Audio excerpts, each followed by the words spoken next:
আবারও গোমতী জেলার জেলা শাসকের কার্যালয়ে তালা ঝুলিয়ে দিল তিপ্রামথার যুব সংগঠন ওয়াইটিএফ। আপনারা সেই ছবি দেখতে পাচ্ছেন। আজ সকাল থেকে আমরা দেখাচ্ছি বিভিন্ন ব্লকে তালা ঝুলিয়ে বিক্ষোভ করছে তিপ্রামথার যুব সংগঠন ওয়াইটিএফ। রাজ্যের ইতিহাসে হয়তোবা, যদি আমার ভুল না হয়, হয়তোবা এই প্রথম এই ধরনের আন্দোলন দেখা যাচ্ছে, যেখানে ব্লকে তালা ঝুলিয়ে দেওয়া, যেখানে জেলা শাসকের কার্যালয়ে তালা ঝুলিয়ে দেওয়া। প্রত্যেকেই আন্দোলন করতে পারে, তাদের নৈতিক অধিকার রয়েছে, এটা স্বাভাবিক ব্যাপার। কিন্তু সরকারি কাজকর্ম বন্ধ করে জেলা শাসকের অফিসে তালা ঝুলিয়ে বিক্ষোভ প্রদর্শন ত্রিপুরার ইতিহাসে সম্ভবত এই প্রথম হয়েছে। এই নজিরবিহীন আন্দোলন এবং এই আন্দোলনকে কিন্তু নিয়ে এবার সমালোচনাও শুরু হয়ে গেছে। সাধারণ মানুষের অভিযোগ হচ্ছে, সরকারি কাজকর্ম বন্ধ করে কিভাবে চলতে পারে আন্দোলন। অন্যদিকে পুলিশ সেখানে উপস্থিত রয়েছে, এসপি রয়েছে, এডিশনাল এসপি, বিশাল পুলিশ সেখানে উপস্থিত রয়েছে টিএসআর বাহিনী, ব্যারিকেড দিয়ে দেওয়া হয়েছে। সে ছবি আপনারা দেখতে পাচ্ছেন। এই বিষয়ে তিপ্রামথার যুব সংগঠনের ওয়াইটিএফ এর নেতৃত্বরা কি বলছে শোনাচ্ছি প্রথমেই। का दायित्व नहीं होगा, उसकी डेवलप का दायित्व नहीं होगा, तिप्रामथा का दायित्व नहीं होगा। ये दायित्व होगा सिर्फ ओनली गवर्नमेंट ऑफ त्रिपुरा। अगर गवर्नमेंट ऑफ त्रिपुरा आज की शाम 5 बजे तक अगर गोमती डीएम को ट्रांसफर नहीं करवा गया तो हम लोग पूरा एंटायर त्रिपुरा में, एंटायर डिस्ट्रिक्ट में ये पूरा बंद कर देगा। ये हमारा प्रेसिडेंट के साथ बैठ के हम लोग within 24 hours to 48 hours पूरा त्रिपुरा में ये इफेक्ट हो जाएगा। बाद में वी डोंट नो, देखिए अभी बारिश का मौसम है, बहुत सारा जगह में डीएम की तरफ से एनडीआरएफ, एचडीआरएफ बहुत फंड वगैरह अगर रुकवा की भी गया, ये हमारा दायित्व नहीं है, ये वाईटीएफ के ऊपर में दायित्व नहीं जाएगा, ये पूरा दायित्व जाएगा गवर्नमेंट ऑफ त्रिपुरा। सी देखिए, हम लोग आप लोग के पास we are in alliance government, हम लोग की प्रमथा अलायंस गवर्नमेंट है बीजेपी के संग।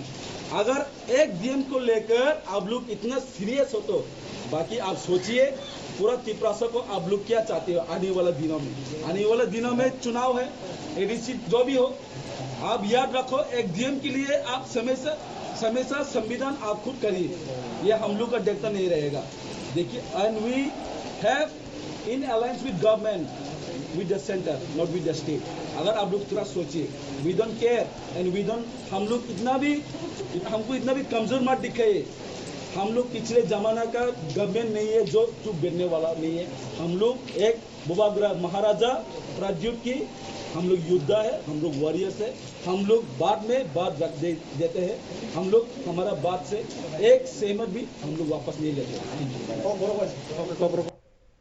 আপনারা শুনলেন ওয়াইটিএফ এর নেতৃত্বদের বক্তব্য। তারা রীতিমতো হুঙ্কার দিলেন যে 5টার মধ্যে যদি সবটা সমাধান না হয়, যদি জেলা শাসককে বদলি না করা হয়, তবে গোটা রাজ্য জুড়ে তারা এই বিক্ষোভ ছড়িয়ে দেবে। বর্তমানে রাজ্য জুড়ে বন্যা পরিস্থিতি তৈরি হয়েছে, আর এই বন্যা পরিস্থিতিতে মুখ্য ভূমিকা পালন করছেন জেলা শাসকেরা। কারণ বিভিন্ন জায়গায় জল জমে যাওয়া, সে জায়গায় কিভাবে এনডিআরএফ টিম কাজ করবে, কোন জায়গায় কিভাবে রেস্কিউ টিম চলে যাবে, সমস্তটা বিষয় দেখছে জেলা শাসক। কিন্তু এই পরিস্থিতির মধ্যে যখন গোটা রাজ্য একজোট হয়ে কাজ করছে, যখন গোটা রাজ্য এই বিপদের মুখে পড়ে কিভাবে প্রত্যেকের সাহায্যে এগিয়ে আসা যায়, এই বিষয়টার উপর যখন প্রত্যেকেই নজর দিচ্ছে, ঠিক অন্যদিকে তিপ্রামথার এই ধরনের কার্যকলাপে কিন্তু সমালোচনার মুখে তারা পড়ছে। বিস্তারিত সে বিষয়ে জানবো, উদয়পুর থেকে প্রতিনিধি যুক্ত হয়ে গেছে প্রসেনজিৎ। শোনা যাচ্ছে? দেখো অঙ্কিতা, গত রবিবার তিপ্রামথা দলের প্রতিষ্ঠাতা প্রদ্যুৎ কিশোর, উনি গোমতী জেলার যে জেলা শাসক রয়েছে তরিৎকান্তি চাকমার সাথে সাক্ষাৎ করে আসেন। তখন তরিৎকান্তি চাকমা ওনার সাথে সাক্ষাৎ করেনি, সেই বিষয় নিয়ে একেবারে রাজ্য রাজনীতির তোলপাল দেখা যায়। পরবর্তী সময়ে বিষয়টা তিপ্রামথা দলে যারা কর্মী সমর্থকরা রয়েছে তাদের এটা অসম্মান করা হয়েছে বলে তারা দাবি করছেন। পরবর্তী সময় তারা একটা সাংবাদিক সম্মেলনের মধ্য দিয়ে, কিন্তু দুদিন আগে সাংবাদিক সম্মেলনের মধ্য দিয়ে তারা জানিয়ে দেন যে তাদের দাবি যদি তাদের মহারাজকে, মানে তাদের যারা তিপ্রামথা দলের যারা যিনি প্রতিষ্ঠাতা রয়েছে মহারাজ প্রদ্যুৎ, ওনাকে অসম্মান করা হয়েছে, সেই বিষয় নিয়ে তারা গোমতী জেলা শাসক যিনি রয়েছে তরিৎকান্তি চাকমা, ওনাকে বদলি করতে হবে এবং ওনাকে বরখাস্ত করতে হবে, সেই দাবি নিয়ে কিন্তু তারা আজ গোমতী জেলা শাসক যে কার্যালয় রয়েছে সেখানে তালা দেয় এবং উদয়পুর মহকুমার 4টি ব্লক রয়েছে, কাকরাবন, মাতারবাড়ি এবং কিল্লা, টেপানিয়া, এই সমস্ত ব্লকগুলিতে তারা তালা দেয় প্রথমত। পরবর্তী সময়ে সেই ব্লকের আন্দোলন ছেড়ে তারা এখানে আসে, যেখানে গোমতী জেলা শাসক অফিস রয়েছে, কার্যালয় রয়েছে, সেখানে বিশাল তীব্রমাথা দলের কর্মী সমর্থকরা এসে সেখানে গোমতী জেলা শাসক অফিসেই কিন্তু একেবারে তালা দিয়ে দেয়। এখন পর্যন্ত তালা আছে, তাদের দাবি যতক্ষণ মানা হবে না তারা এই আন্দোলন জারি রাখবে। হয়তোবা কিছু আমাদেরকে তাদের নেতৃত্বরা জানিয়েছে আগামীকাল হয়তোবা 24 ঘন্টা বন্ধ তারা ডাকতে পারে। আমরা প্রসেনজিৎ দেখতে পাচ্ছি এখানে প্রচুর পরিমাণে টিএসআর রয়েছে, পুলিশ রয়েছে, এসপি রয়েছে, এডিশনাল এসপি রয়েছে, কিন্তু তারা সেখানে থাকার পরেও মূল ফটকে তালা ঝুলছে।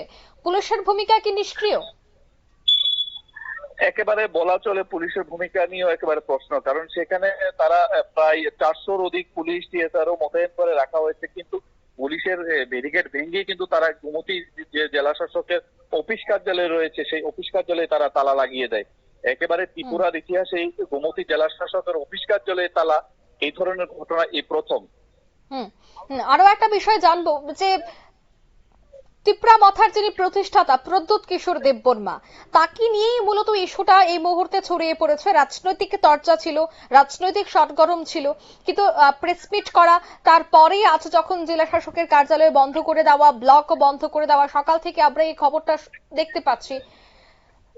সবটা বিষয় তো জানেন প্রদ্যুৎ কিশোর দেববর্মা, সবটা বিষয় সম্পর্কে তিনি অবগত রয়েছেন। তার অনুমতি ছাড়া কোনোভাবেই সম্ভব নয় যে তার দলের নেতৃত্বরা এভাবে এসে বিক্ষোভ করুক, তাও আবার আজ সোমবার অফিস আদালত খোলার সময়। বন্যা পরিস্থিতি, সবটার পেছনে ইন্ধন দিচ্ছে তিপ্রামথার প্রতিষ্ঠাতা, এটাও কি হতে পারে? কি বলবে? দেখো, এত বড় ঘটনা যেহেতু ঘটছে, উনি হয়তো বা বিষয়ে অবগত আছেন, এটা হতে পারে।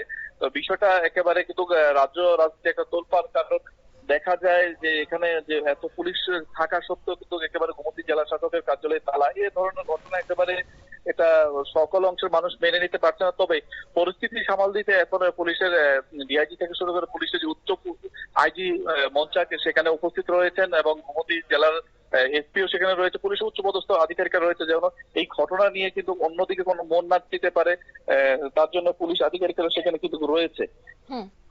অন্যদিকে মাতাবাড়ি ব্লক এবং চাপানিয়া ব্লক থেকে কি খবর পাচ্ছ, সেখানে কি পরিস্থিতি রয়েছে? হ্যাঁ, মাতারবাড়ি ব্লক এবং চাপানিয়া ব্লক, এই ব্লকগুলির এখন তালা খুলে দেওয়া হয়েছে। কর্মী সমর্থকরা, তিপ্রামথা দলের যারা কর্মী সমর্থকরা রয়েছে তারা শুধু গোমতী জেলা শাসকের যে কার্যালয় রয়েছে ওখানেই কিন্তু জড়ো করে রয়েছে। জেলা এখন ব্লকের কাজগুলি আগের মতনই চলছে, ব্লকের অফিসে তালা খুলে দেওয়া হয়। এছাড়া যে সমস্ত জায়গায় আন্দোলন চলছে সেখানকার হাট বাজারে কি এর প্রভাব পড়ছে? একেবারে এত বড় একটা আন্দোলন হচ্ছে, তার জন্য একেবারে হাট বাজার মানুষের একটা আতঙ্কিত সৃষ্টি হয়, কারণ হঠাৎ করে এত পুলিশ টিএসআর তাছাড়া তিপ্রামথা দলের কর্মী সমর্থক রয়েছে, কখন কি হয়, তাই একেবারে বাজার ঘাটও এক শুনশান ভাবেই রয়েছে। একদমই। ধন্যবাদ প্রসেনজিৎ, তুমি নজর রাখো গোটা আপডেটের দিকে, আমরা আবারও তোমার সাথে পরে যোগাযোগ করব। আমরা কথা বলছিলাম উদয়পুরের প্রতিনিধির সাথে এবং সবটা বিষয় তুলে ধরা হচ্ছে, আমরা সবটা বিষয় আপনাদের সামনে তুলে ধরছি, কিন্তু সেই জায়গায় প্রশ্ন হচ্ছে যে বর্তমানে বন্যা পরিস্থিতি তৈরি হয়েছে গোটা রাজ্য জুড়ে এবং সেখানে মুখ্য দায়িত্ব পালন করছেন জেলা শাসকেরা। প্রত্যেকটা জেলায় জেলা শাসকেরাই কিন্তু সবটা বিষয় ম্যানেজ করছেন, কিন্তু তার মধ্যে গোমতী জেলার যখন রীতিমতো জলমগ্ন বিভিন্ন জায়গায় দেখা যাচ্ছে, বা সেখানে যখন এই মুহূর্তে জেলা শাসকের সব থেকে বেশি গুরুত্ব রয়েছে, সেই জায়গায় কিভাবে তারা এই আন্দোলন করতে পারে? বর্তমান পরিস্থিতিতে যখন প্রত্যেকের সাহায্যে এগিয়ে আসার দরকার ছিল, সেই জায়গায় এই পরিস্থিতিতে কিভাবে তারা আন্দোলন করতে পারে? অন্যদিকে তাদের আরো যখন তারা সাংবাদিকদের সামনে কথা বলছিলেন, তারা এক প্রকার হুঁশিয়ারি দিলেন যে আমরা সরকারের সাথে অ্যালায়েন্সে রয়েছি, যদি 5টার মধ্যে কোনো সিদ্ধান্ত না হয় তবে তারা গোটা রাজ্যে এর প্রভাব বিস্তার করবে এবং তাতে যদি বন্যায় বা কোনো রেস্কিউতে কোনো ধরনের অসুবিধে হয় তার দায়ভার নেবেন না তিপ্রামথার এই তথাকথিত যুব সংগঠন। আর এই বিষয়টা নিয়েই কিন্তু সমালোচনার মুখে পড়ছে এই দলের নেতৃত্বরা। তবে কি এই গোটা আন্দোলন সম্পর্কে যখন সংবাদ মাধ্যমে সম্প্রচারিত হচ্ছে, যখন বিভিন্ন জায়গায় সামাজিক মাধ্যমে ছড়িয়ে পড়ছে, তখন কি এই খবরটি কানে গিয়ে পৌঁছাচ্ছে না প্রদ্যুৎ কিশোর দেববর্মনের? তিনি কি বুঝতে পারছেন না বর্তমানে রাজ্যের পরিস্থিতি? বর্তমানে যখন রাজ্যে একটা ভয়াবহ পরিস্থিতি, ঠিক তখনই তার নেতৃত্বরা, তখনই তার কর্মী সমর্থকরা যখন এই ধরনের আন্দোলনটি করছেন, তখন কি তিনি এই আন্দোলন বন্ধ করাতে পারতেন না বা পারছেন না, নাকি এর পেছনে এই প্রদ্যোৎ কিশোর দেববর্মারই ইন্ধন রয়েছে? প্রশ্ন কিন্তু তুলছে রাজ্যের মানুষই। নিয়ে নিচ্ছে ছোট্ট একটি বিজ্ঞাপন বিরতি, সঙ্গে থাকুন।